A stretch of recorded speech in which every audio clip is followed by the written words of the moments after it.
nosso balé, nossa caminhada é muito pontilhada de incoerências. Mas se você tomar, por exemplo, o fio da meada da história do Brasil, você vai compreender um pouco que a política é, por definição, assim. Por quê? Porque a incoerência, a contradição, é feita olhando para trás. Então, repare bem, muito recentemente eu estava no cacete no meio da rua, contra essa turma que se chama de Centrão, que era a favor do impeachment, que era a favor de reforma trabalhista, que era a favor dessas aberrações todas, né, de fim da lei de partilha e tal. Se olhar para trás, meu irmão, a contradição é insuperável.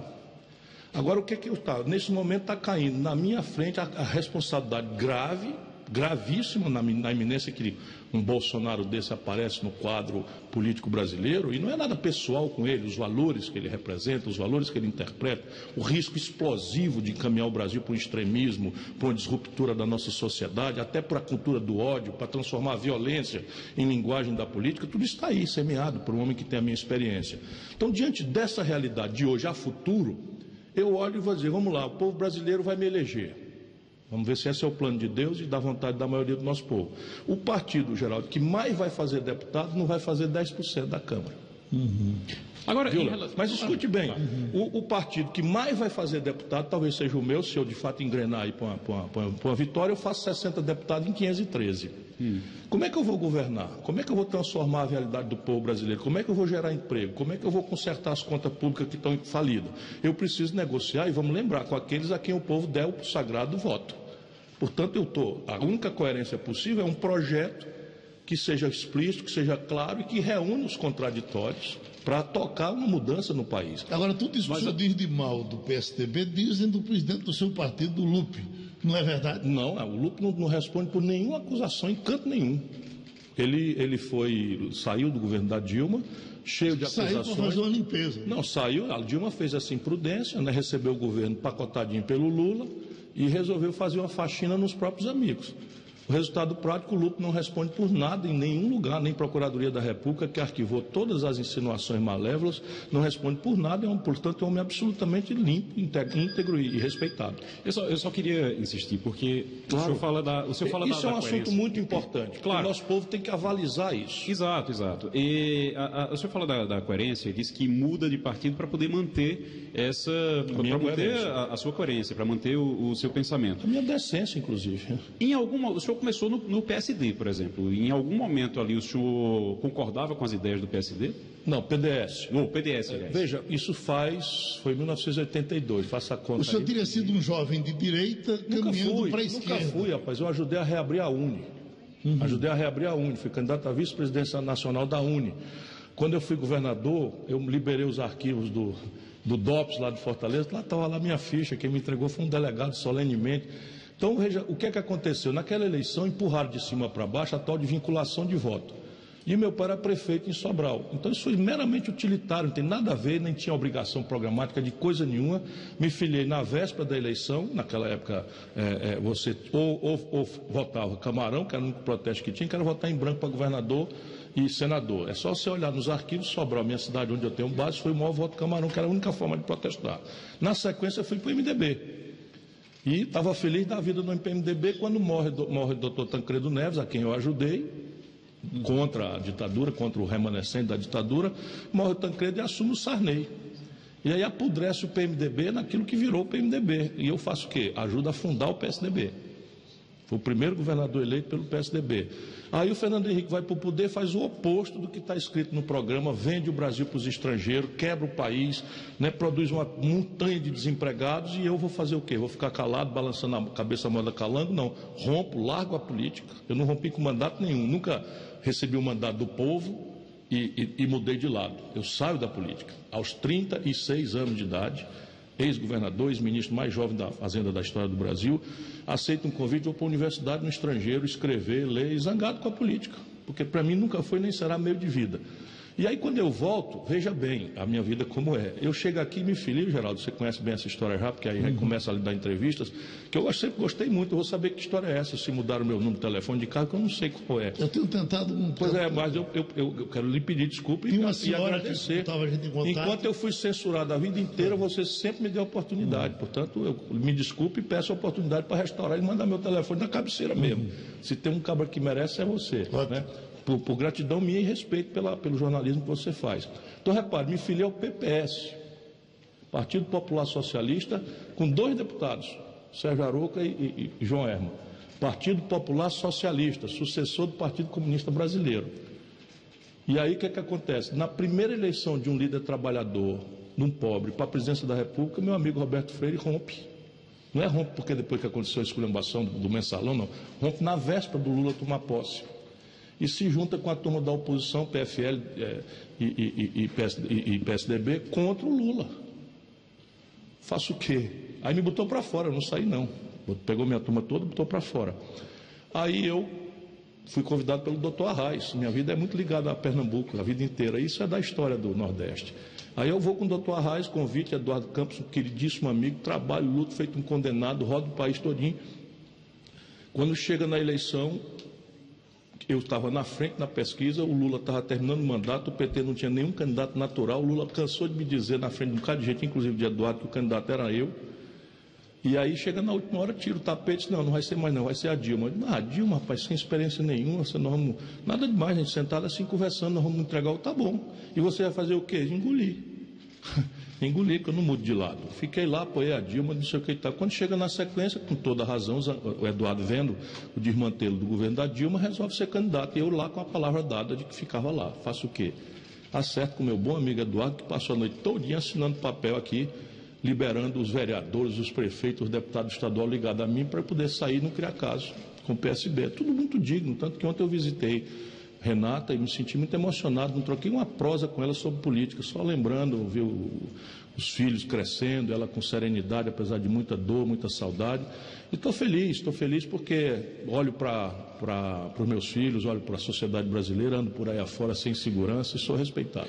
Castilho. Doutor Ciro, o senhor tem falado muito, com muita dureza, sobre a questão de Bolsonaro, e eu queria puxar um pouco para essa questão dessa proposta, afinal de contas, como é que o senhor quer tratar essa questão da economia, porque a gente não conhece nada de Bolsonaro, mas do outro lado você tem um centrão se organizando com muita força, muito grande, né? Como é que o senhor vai tratar essa questão da economia num cenário em que de um lado você tem Bolsonaro, que você não conhece nada, do outro lado você tem um centrão, como o senhor rotula o PSDB e o grupo dele, propondo uma reorganização na economia. Desculpa, Castilho, o PSDB para mim é a verdadeira direita no país. Então vamos admitir isso, usando isso. Como vai ser essa campanha? Bolsonaro não é direita?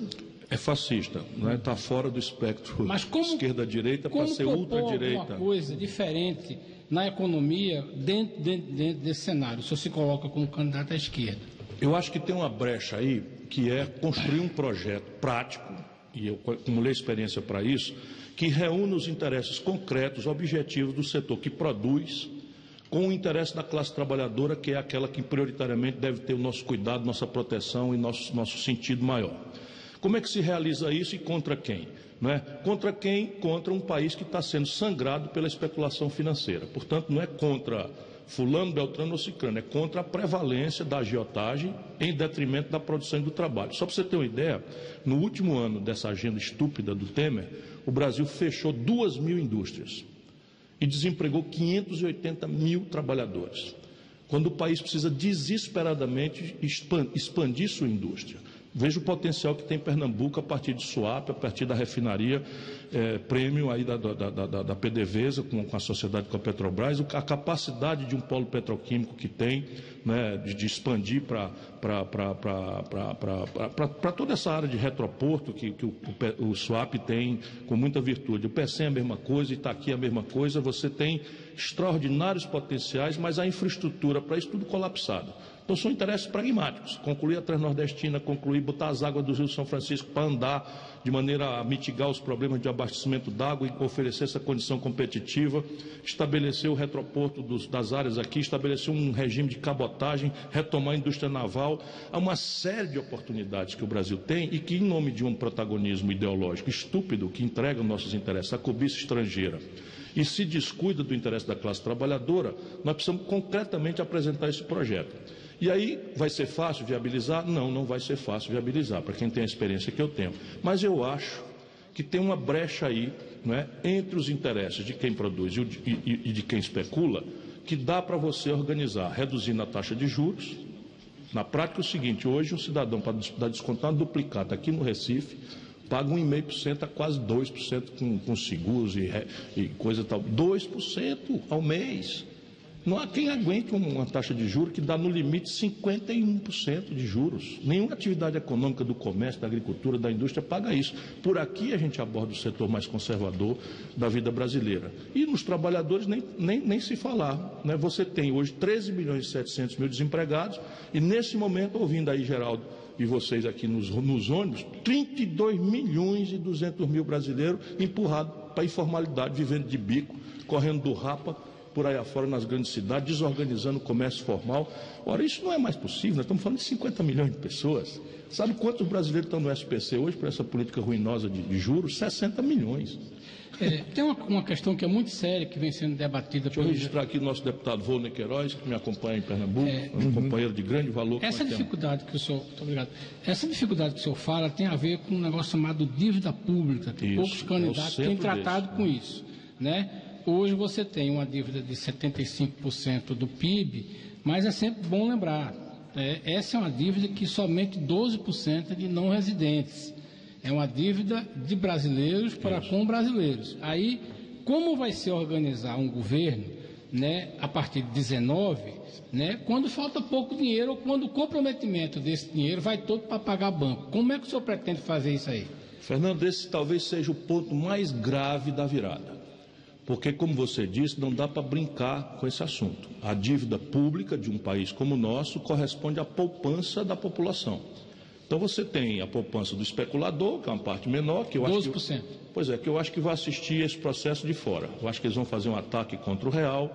Na minha opinião, todo mundo pode esperar uma desvalorização do real frente ao dólar, uma fuga de capitais, que o governo está ainda adiando, vendendo dinheiro do povo brasileiro para pagar a especulação na taxa de câmbio.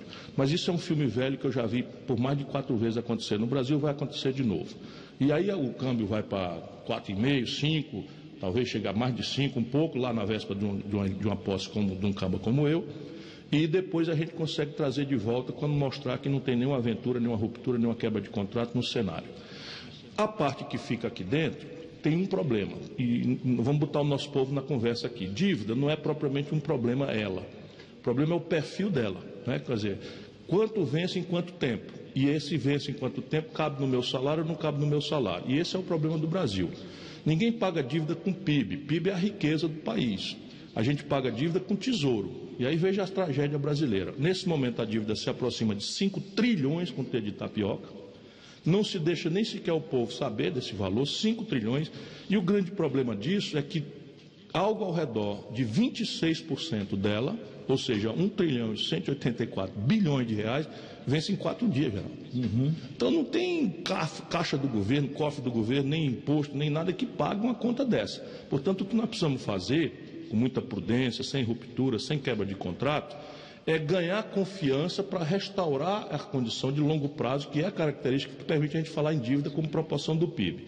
Qual é a carta na manga que um brasileiro, que como eu tenho experiência, pode usar? Nós temos, nesse momento, eles estão torrando, mas ainda temos aí uns 350 bilhões de dólares de reservas cambiais.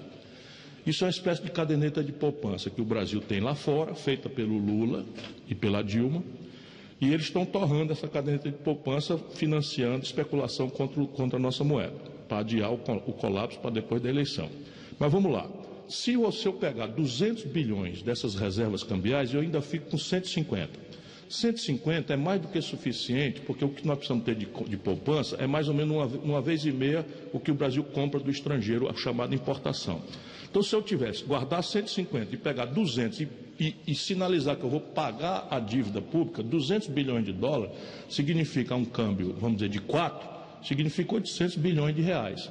Ou seja, quase 20% de uma dívida, né, de coisa. Se você tem capacidade de pagar 20%, você não precisa pagar 20%, porque o banco vê que você está com bala e aí dá para você prazos mais sadios. É o que eu estou pensando em fazer. Pediu uma brecha dos senhores, que o nosso horário de comercial já estourou. Romualdo, você está em Brasília, quer perguntar, a gente reabre com a sua pergunta o outro bloco e dizemos que estamos com essa entrevista também sendo transmitida em tempo real pelo UOL. O comercial, a gente volta já com o candidato Ciro Gomes. Passando a Limpo. E você já fez a sua listinha para torcer pela seleção na sua casa? Já preparou o petisco? Botou as bebidas para gelar? Passe na Ferreira Costa e prepare sua torcida, porque não pode faltar nada. Ducha Top Jet Lorenzetti, só R$ 69,90. Smart TV LED 43 polegadas Full HD AOC em 10 de R$ 169,90. E toda a loja até 10 vezes sem juros. Passe na Ferreira Costa e transforme sua casa na melhor arquibancada do mundo. Nos supermercados Rende Mais, as ofertas do São João Verde e Amarelo estão imperdíveis. Picanha fatiada Master Boi, R$ 24,99 o quilo. Fraldinha Master Boi, R$ 25,99 o quilo. Paleta de frango nato, 500 gramas, R$ 7,99. Whisky Black White, R$ 44,90. A partir do segundo, R$ 39,90.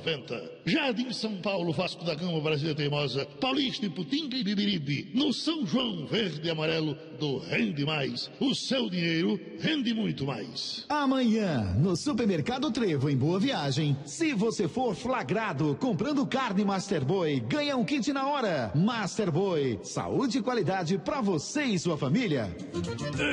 Alguém falou em Dofrei por aí? Sabe como é, né? Eu sou o Santo Golinho. É só falar em Dofrei que eu apareço pra fazer a festa. Você só não pode esquecer de jogar um golinho pro santo antes de beber. Mas tem que ser Dofrei, hein? Se for outra coisa, eu passo longe. E não adianta nem me colocar de cabeça pra baixo que eu não tomo outra coisa. Dofrei, um golinho pro santo e um santo golinho. Beba com moderação. Ah, que cheirinho bom, eu aposto com você. Nessa casa tem 3D. O desinfetante e a pastilha são sucesso no banheiro. Lava-louças na cozinha rende que é uma beleza. E o cheirinho de limpeza se espalha pelo ar. Se você usar 3D, sabe economizar. Ah, que cheirinho bom, eu aposto com você. Nessa casa tem 3D. 3D limpa muito mais. Precisando de um ar-condicionado? Venha até a nova loja Conceito da Frigelar. Especialista em soluções de climatização e ar-condicionado. Atendimento personalizado, vendas e desenvolvimento de projetos de ar-condicionado com as melhores marcas e pelo menor preço. Venha até a Frigelar, na Avenida Domingos Ferreira, 2030, fone 2102-8999 ou acesse frigelar.com.br. Justiça do Trabalho num minuto. Informativo do Tribunal Regional do Trabalho da 6ª Região. Desembargador Anísio Pedroso, a reforma trabalhista traz uma nova modalidade de rescisão contratual aplicável também nas relações domésticas? A reforma trabalhista trouxe uma nova modalidade de rescisão contratual aplicável aos domésticos. Trata-se da perda da habilitação em decorrência de conduta dolosa do empregado. Neste caso, o patrão poderá dispensar o empregado que exerce a função de motorista da família por justa causa.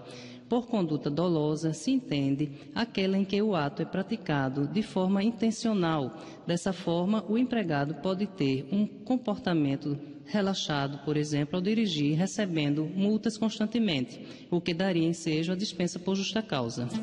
Informativo do Tribunal Regional do Trabalho da 6ª Região.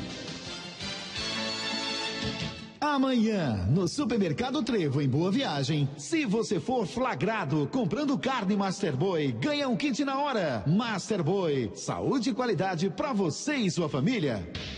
Passando a Limpo. Rapidinho, vou registrar aqui o que chega pelo painel interativo. Não vai dar para o candidato responder as perguntas que vêm do povo, porque nós temos 4 perguntadores aqui no estúdio, mas eles até nos inspiram para as perguntas. Jefferson Almeida diz: esse Ciro Gomes sempre esteve ao lado dos que destruíram a economia da nação. Foi ministro de Lula e de Dilma, apoiou Dilma ferro e fogo. Resultado da política econômica de Dilma nós estamos sentindo agora. E vamos continuar sentindo. Depois vem Jefferson Almeida, esse camarada é um insensato. Vem Emanuel Bezerra de Olinda e diz: finalmente você tem um candidato de verdade, um projeto e plano fácil de compreender. Mas vamos com Romualdo, que está em Brasília. retomando agora o debate do segundo bloco do Passando a Limpo. Oi, Romualdo. Ministro, muito bom dia para o senhor. Bom dia, Romualdo. Olha, ministro, o meu tema são as obras inacabadas. Um levantamento de uma comissão do Senado aponta que o Brasil chegou a registrar mais de 20 mil obras inacabadas. Algo aí em torno de 100 bilhões de reais. Problemas de planejamento, projetos viciados para permitir o aditivo e as obras seguem sem fim. O senhor, ministro, vai ser um tocador de obras inacabadas ou vai priorizar algumas delas ou ainda deixar tudo de lado e criar a própria agenda de obras, ministro? Não, Romualdo, agradeço a você a qualidade da pergunta e, se me permitir, só para não desconsiderar a respeitável manifestação dos ouvintes, eu quero só pedir ao companheiro que me considera um insensato que dê uma olhadinha para os números da história.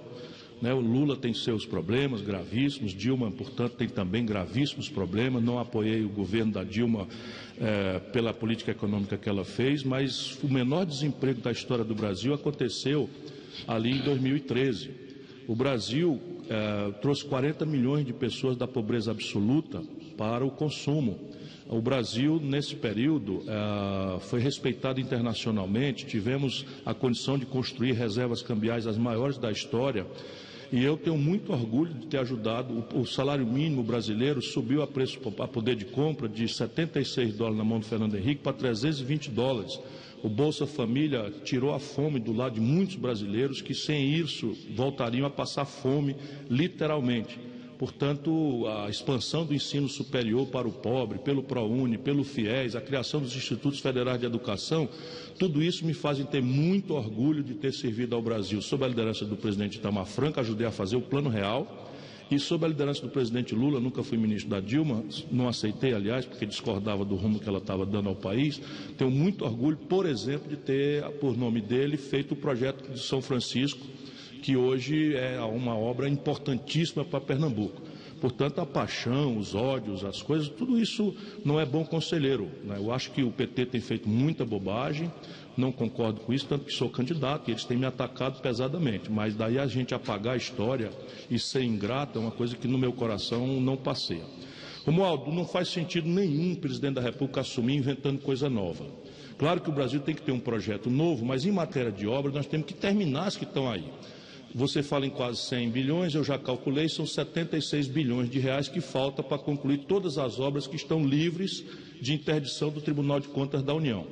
Vamos tomar aqui uma obra muito clara, que não é propriamente pública, mas tem recursos de financiamento, de crédito, foi suspensa.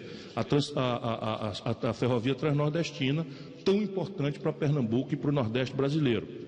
Você concluir a Ferronorte, você concluir, como eu já falei aqui, todas as infraestruturas do retroporto de Suape, de Itaqui, do Pecém, isso tudo explode em fazer ramais, enfim, que conclua as obras no caminho de Porto da Aldeia, a leste-oeste na Bahia, que são ferrovias, para dar exemplos práticos. Eu estou elencando todas essas obras, estimando, vendo quais são, fazendo uma fichinha para cada uma, mas não vai começar nenhuma obra nova, a não ser que seja de urgência, enquanto eu não terminar todas elas. Agora, os que acusam o senhor de tentar encolher a transnordestina para Pernambuco para fazê-la crescer para o Ceará, faz algum sentido? Essa intrigalhada toda a vida inteira existiu, A vida inteira existiu, mas o governador, por exemplo, daqui esteve comigo lá muitas vezes.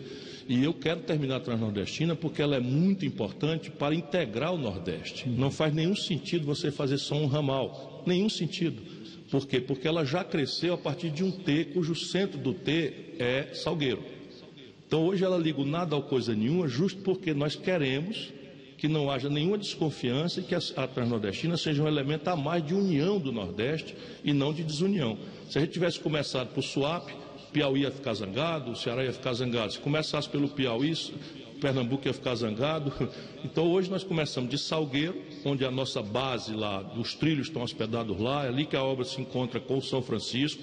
Então nós começamos de propósito, ali no centro, para sair para um lado e para outro. Mas aí você tem problemas graves para resolver, especialmente o mais grave de todos é a chegada no Porto de Suape, que tem uma desapropriação muito grande, que o governo é quem é encarregado de fazer e abandonou. São muitas famílias, mais de 1.000 famílias que tem que ser dada a elas uma moradia decente para que elas possam então se deslocar e a ferrovia chegar. Deixa eu perguntar, ministro, sobre uma declaração que eu vi recentemente do seu irmão, Ciro Gomes, sobre os campos de petróleo aqui no Brasil. E a história de que, se o senhor for presidente, o senhor vai expropriar esses campos e vai... Quem comprou, inclusive a declaração era como um aviso, dizendo, olha, quem comprou, se prepare porque vai, se Ciro Gomes ganhar, vai tomar de volta. Só uma informação, os campos de petróleo no mar, porque a Petrobras já abandonou há muito tempo. Veja, essa frase é correta, mas ela é uma frase mais complexa e ela precisa ser esclarecida toda, porque isso mexe com confiança internacional. Exatamente. E eu sou muito zeloso com isso. Quando o governo Temer resolveu revogar a lei de partilha, que é uma lei que eu ajudei a fazer, essa lei preservou para os filhos dos brasileiros, para o futuro das nossas crianças, para a educação dos nossos filhos, do filho da classe trabalhadora, 30%. E permitimos que 70%, os bichos são goeludos, viu, Geraldo? 70% fosse feito com os estrangeiros, mas 30% está reservado como obrigatoriedade de sociedade de parceria, de partilha com a Petrobras. Para que esse dinheiro, né, que são campos de petróleo da União, seja hospedado no Fundo Soberano, que eles também já liquidaram, estão torrando tudo, né, para que a gente não caia naquilo que o mundo internacional chama de doença holandesa. O que é a doença holandesa? Você tem uma riqueza muito grande hoje e sai gastando por conta. Daqui a pouco essa riqueza acaba, você desce lá de cima de um padrão de vida e não dá mais conta de praticar. Isso, por exemplo, quebrou o Rio de Janeiro. Então, qual era a ideia nossa? A nossa ideia era que, em vez de você tomar o dinheiro do petróleo agora e gastar por conta, você guarde isso no Fundo Soberano, que volte a se aplicar em coisas que emancipam a sociedade. Educação, saúde, está ali todos os percentuais feitos, etc, etc. Pois bem, mal o golpe acontece, a primeira providência é uma lei do Serra, que ele se comprometeu publicamente com a Chevron, que é uma multinacional, de que ia revogar esse patrimônio do povo brasileiro. E não deu outra, revogaram. Quando eles começaram a dizer que revogar, eu disse, eu sou um candidato a presidente da República e convoco os meus ilustres opositores a fazer o mesmo, que vou anunciar aqui para que o investidor estrangeiro não se sinta enganado. Porque as pessoas confiam na gente, não é porque a gente agrada a ela, é porque a gente não mente. Então, se essa gente revogar a lei de partilha, todos os campos de petróleo do povo brasileiro que foram entregues pelo golpe depois da revogação da lei de partilha serão desapropriados com as devidas indenizações. Essa aqui é uma palavra-chave de uma pessoa que respeita a lei, que respeita o direito. E isso está avisado, vai ser feito, não tem conversa. O senhor vai devolver o dinheiro? Tudo que eles pagaram ao Brasil será pago. E vou dizer para você, é escandaloso. Só o campo de Carcará, é porque o nosso povo não tem tido direito de saber das coisas. Só o campo de Carcará, eles venderam para um estatal, ou seja, para uma empresa pública da Noruega, cotando o barril a $1,35. Mais barato do que uma lata de Coca-Cola. Portanto, os cabas nem exploraram ainda, mas o que eu tenho que indenizar é quase nada pelo escândalo que eles fizeram de entregar isso. Deixa eu passar aqui alguns depoimentos e soltar para Castilho. Guedes está em Campo Grande dizendo, voto em Ciro, eu voto no Nordeste. Roberto Laime, esse cangaceiro é pior do que Lula. Lave a boca para falar de Bolsonaro. Fabrício Tavares, de Casa Amarela, de longe Ciro é a melhor opção. Castilho. Ciro, previdência é um negócio que assusta não só aos brasileiros, já está preocupando muita gente, assusta todos os governadores, a gente tem um drama dos governadores que não estão conseguindo pagar.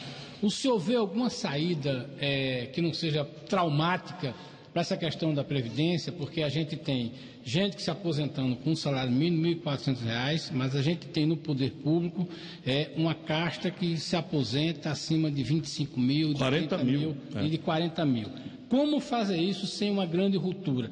Tem jeito? Deixa eu só fazer um complemento em relação a essa pergunta do Castilho mesmo. Vi uma entrevista do Mauro Benevides Filho, que inclusive acho que está no coordenador do programa econômico, e ele fala em diminuir o teto de 5.645 para ali algo em torno de 4 mil. Queria saber também, dentro dessa pergunta do Castilho, se essa ideia também permanece. Deixa eu respeitar aqui os ouvintes, serei bastante breve e respondo essa que é também uma questão muito central do debate brasileiro. Meu irmão, até posso lavar a boca para falar do meu ex-colega, eu fui colega dele, deputado estadual, não tenho nenhuma razão pessoal, o Bolsonaro, fui colega dele. O Bolsonaro é um político profissional há 28 anos, deputado federal, E não é deputado federal de Pernambuco, é deputado federal do Rio de Janeiro, onde o governador está na cadeia, onde o presidente da Assembleia está na cadeia, onde o Tribunal de Contas, metade está na cadeia, onde o Eduardo Cunha, que ele chamou de herói na Câmara, enquanto eu chamei de ladrão, está na cadeia.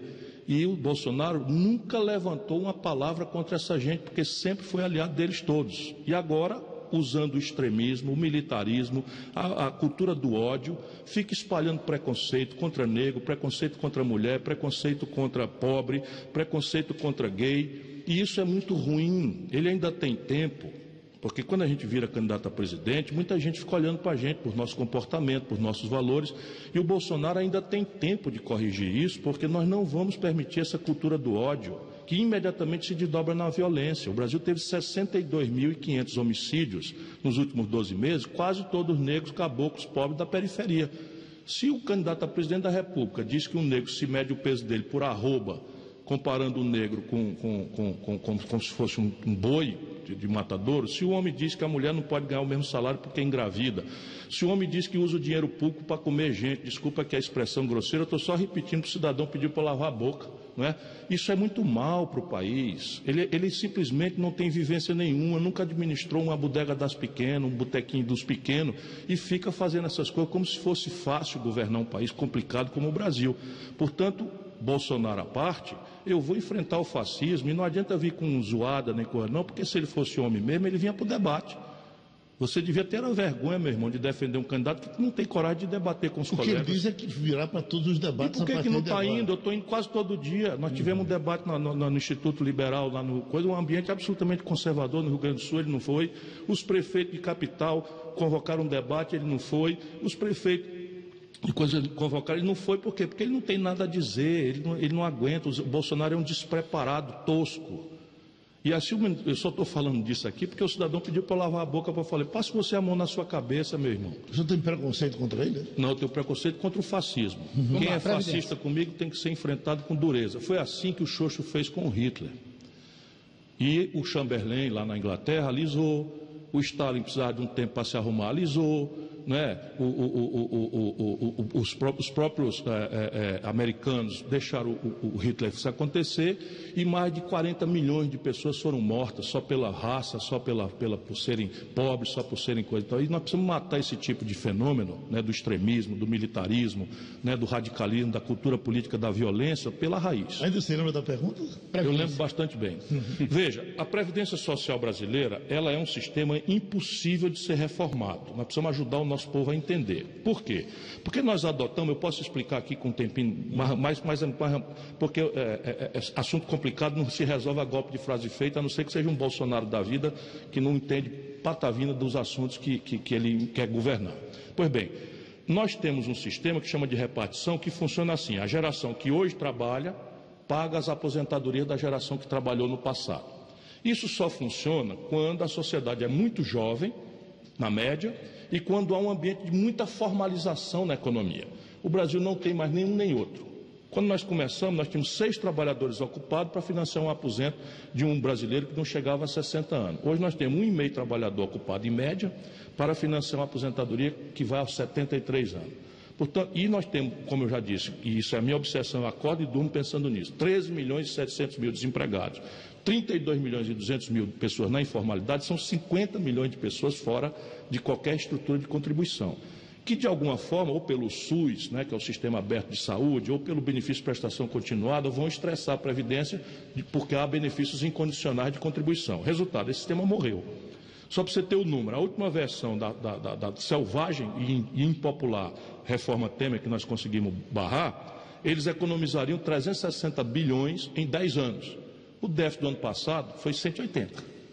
Então isso é mentira, é um papo furado, perseguindo professor, perseguindo policial, perseguindo trabalhador rural do Nordeste com a idade mínima igual a de um trabalhador intelectual que trabalha na Avenida Paulista. Deixa eu pedir um intervalo, porque... eu sigo adiante então, porque eu quero propor aqui. Tem Sérgio de Aracaju dizendo: agradeço à Rádio Jornal pela oportunidade. Sou Sérgio Vieira, falo da cidade de Aracaju, queria saber de Ciro Gomes como escolher votar uma posição referente à formatação do ensino científico nas escolas de ensino básico. E Tarcísio, que é de Caruaru, olha aí, deputado Volney, Tarcísio está dizendo, acompanhando pela internet, a cada palavra que ouço de Ciro Gomes me anima o coração. Gilberto Andrade, Ciro Gomes, quem eras tu? Quem és agora? Lembro-me quando beijasse as mãos de Antônio Carlos Magalhães pedindo voto. O comercial a gente volta já. Passando a Limpo. E você já fez a sua listinha para torcer pela seleção na sua casa? Já preparou o petisco? Botou as bebidas para gelar? Passe na Ferreira Costa e prepare sua torcida, porque não pode faltar nada. Cadeira bistrô Tramontina, apenas R$ 29,90. Telha PVC Plan Precon, só R$ 49,90. E toda a loja até 10 vezes sem juros. Passe na Ferreira Costa e transforme sua casa na melhor arquibancada do mundo. Alguém falou em Dofrei por aí? Sabe como é, né? Eu sou Santo Golinho. É só falar em Dofrei que eu apareço pra fazer a festa.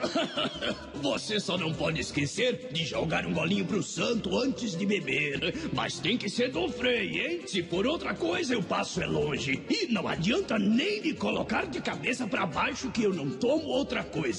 Dofrei, um golinho pro santo e um santo golinho. Beba com moderação. Os advogados e advogadas de Pernambuco contam com a anuidade zero. Um programa onde os participantes consomem e ganham pontos que se transformam em descontos na anuidade da OAB. Dominus Via Nature, Favela Barber Shop e outros parceiros já estão no anuidade zero.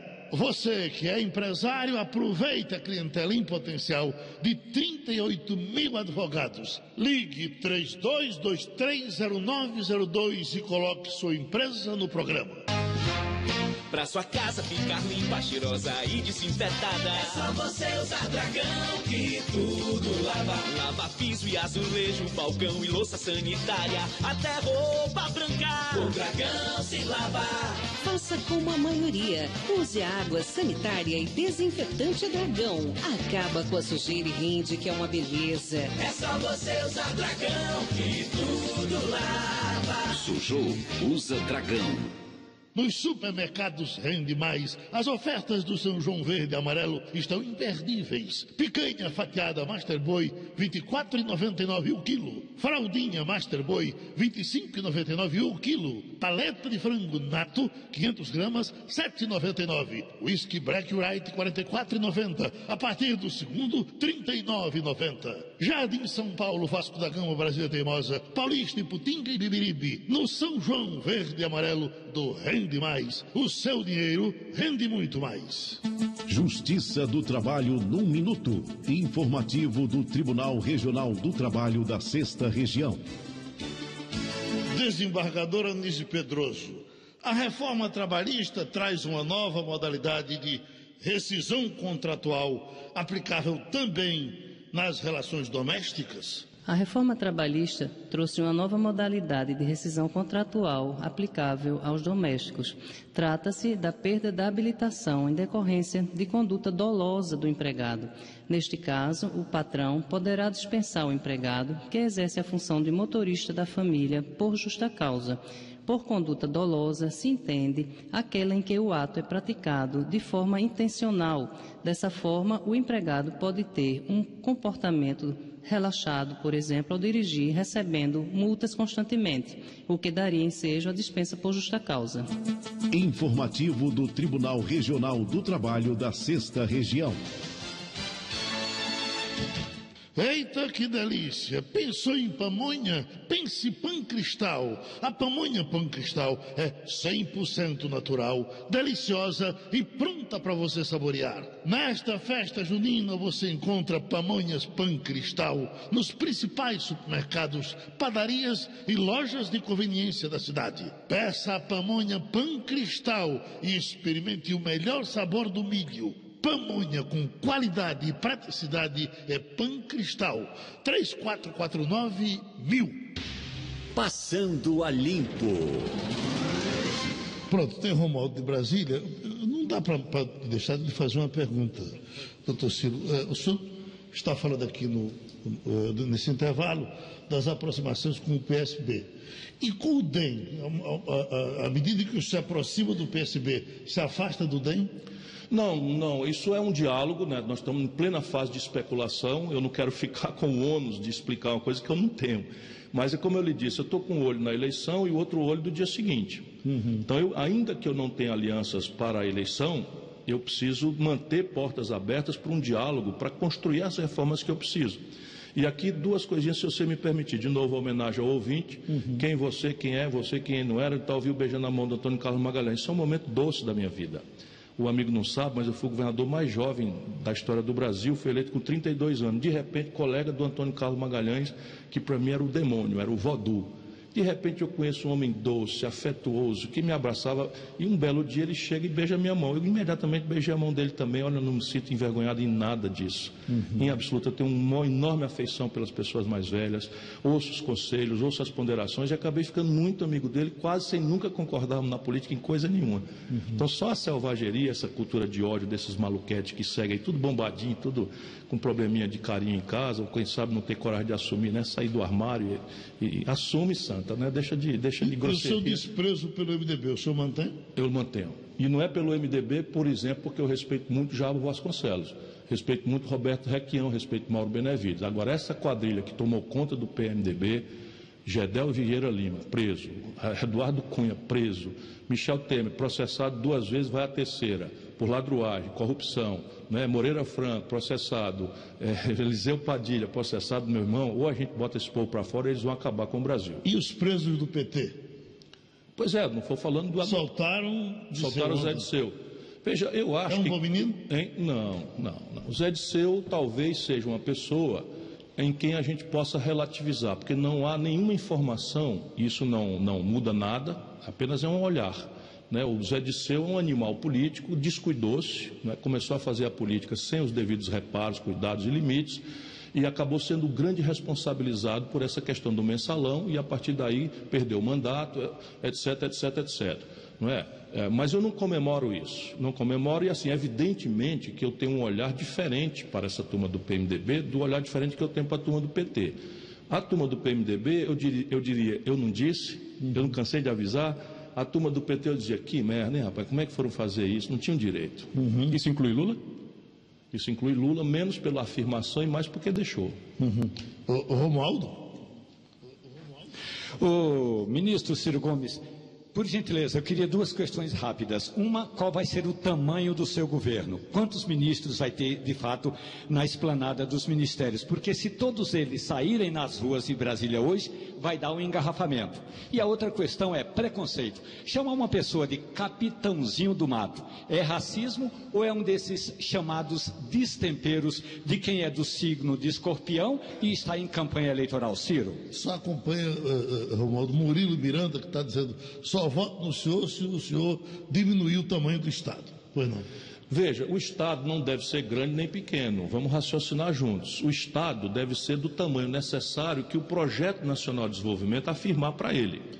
Vou surpreender o nosso ouvinte aqui, o neoliberal, carga de propaganda e tal. O maior Estado do mundo, sob o ponto de vista, vamos dizer, do gasto público, é a América do Norte. E ninguém vai acusar a América do Norte de ser uma república bolivariana, soviética ou da Venezuela, etc. Lá qual é a questão? Lá é o gasto militar.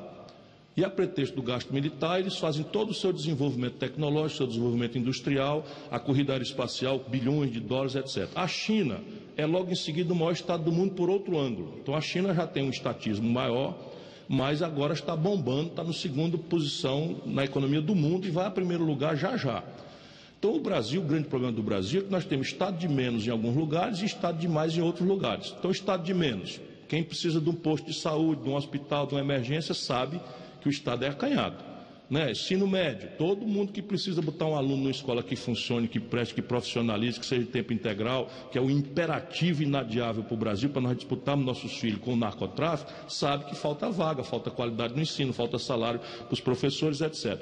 Agora, onde é que o Brasil é grande? Nesse simbólico. Não dá bilhão, mas é muito ruim você pedir sacrifício a uma população que fica assistindo todo dia a denúncia da roubalheira, do desvio, do privilégio. Então é preciso, no simbólico, ser muito austero. E eu sempre fiz isso na vida. Estou falando isso agora só para me apresentar, porque a gente tem que se apresentar para poder o povo ter como julgar, né, para além da conversa, porque todo político tem a lambança, né, para conversar. Mas eu, por exemplo, não fui morar no palácio. Eu fui governador e resolvi não morar no palácio. Continuei morando e eu não tinha casa não, eu morava numa casa alugada. E tudo certo, fiquei ali, não usava aparato de segurança, renunciei a 3 pensões que eu tirei direito, porque muito cedo fui governador, prefeito, e renunciei e daria R$86 mil por mês, Geraldo. E eu não aceitei receber, estou contando essa história agora só para ter moral, né, para criticar esses privilégios, e eu vou fazer. Todo mundo vai ver que eu vou, cada tostão que eu puder economizar, eu vou economizar, só vou gastar dinheiro naquilo que de fato for necessário, e é prioridade para o emprego, para a segurança, para a educação e para a saúde. E a pergunta de Romualdo. Faltou. Posso? Não, e tem a pergunta do Romualdo também, né? A de Romualdo é? Que ele falou se era preconceito. Sim, veja bem, Capitão do Mato é uma figura histórica da vida brasileira. Vamos lembrar, o Brasil é o país que mais retardatoriamente, que mais atrasado aboliu a escravidão. Essa coisa enojante de você tratar um irmão, um ser humano, porque é da cor da pele, como se fosse um jumento, como se fosse um jegue, como se fosse um cavalo, porque era assim que se registravam os escravos no cartório. Já estava chegando o século XX, né, o século XX, e nós ainda tínhamos essa escravidão no Brasil. E parte disso se deveu também a um fenômeno em que escravos libertos eram contratados pelos senhores de escravo para perseguir os próprios irmãos. E esse era o coisa. Este garoto, que eu não fiz isso senão para dar exemplo dos meus princípios, porque esse cara é do DEM, e as pessoas estavam perguntando, vamos ver a pergunta, estavam perguntando se eu estava disposto a abrir mão dos meus princípios, das minhas convicções, da minha consciência, em nome de alianças para ganhar a eleição. Eu disse, não, não estou não, vou dar aqui um exemplo. Aí dei um exemplo, esse rapaz é um capitão do mato. Quem diz isso é quem defende os negros. Compreende? Por quê? Porque ele assumiu a vereança de São Paulo e fez a primeira lei dele, foi acabar com o Dia da Consciência Negra. Quando é um dia em que todo o país é chamado a refletir sobre essa chaga, que ainda está hoje aí. Quando você vai olhar a população prisional, a maioria é de negro. Quando você vai olhar as vítimas da violência, a maioria é de negro. Ministro, agora, quando você vai olhar o trabalho... esse capitão da rua aqui. Mas ele propôs também acabar com as cotas. Então, é uma denúncia contra uma pessoa que, tendo a obrigação de defender, né, o fim da discriminação, o fim do preconceito, faz o oposto. E isso era o trabalho do Capitão do Mato. Aí eles inventam, esse MBL é campeão de molecagem, são delinquentes juvenis, na verdade, está aqui outra para vocês. Previdência, nós temos que trocar por aquilo que eu estava dizendo, que o país envelheceu, por um regime novo de capitalização. O que funciona agora é o seguinte, a geração atual poupa para ela própria.